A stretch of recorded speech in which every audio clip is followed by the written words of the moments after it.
Hi, Jana. So first off, I want to say that that was super amazing. I can't believe you've played 2 months and you can do that much. So like, I give you a round of applause, but standing up on my bed is not ideal.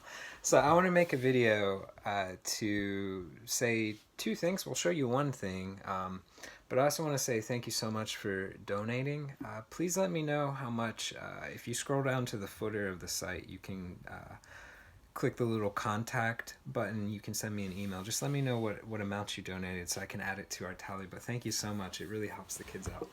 So in the next video that you submit for a monthly challenge, if you can make the video where I can see the left hand and the right hand, so just kind of like put it in front of you so I can see what's happening with this hand and this hand, that'll be awesome. So I can just double check that form for both hands is looking good, because right now at the angle you have, I can't really tell anything in regards to left hand and right hand form. So for the next month, just keep that in mind.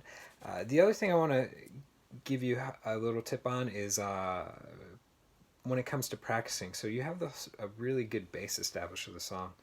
And what I think you should work on moving forward is just to tidy up the timing a little bit, to keep it going a little bit more consistent. And so the way that we learned in music college was to take little sections of the song and basically just rinse and repeat. So you just want to take one phrase and you want to loop it over and over again and just focus on getting the timing down. And once you get comfortable with that, go on to the next phrase of the tune.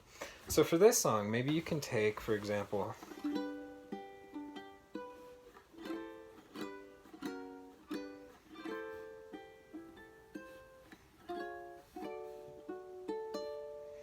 you can take as much as that. I think you can handle that much because you have it down really, really well. So take that phrase and just work on it nice and slow and focus on keeping it steady. So you can do this one of two ways. You can put on a metronome, which is going to go.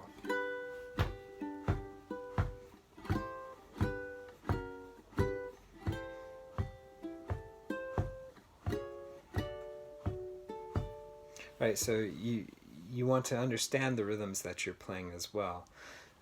So counting out stuff 1, 2, and 3, and 4. 1, 2, 3, 4. 1, 2, and 3, and 4. 2, 3, and 4. Right, so make sure you understand the rhythms that you're playing, which I think you do inherently.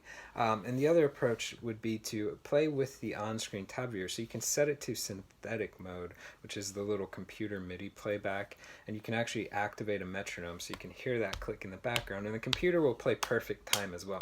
So when you play along with the computer, it acts like kind of like a guide that like a kid holds the mom's hand when they walk across the street, right? So it helps you because you have a guide to follow along with instead of depending on yourself, which is hard at the beginning, especially if you've never done. It sounds like to me you've done music in the past, because most folks don't get as far as you got in 2 months, which is really impressive.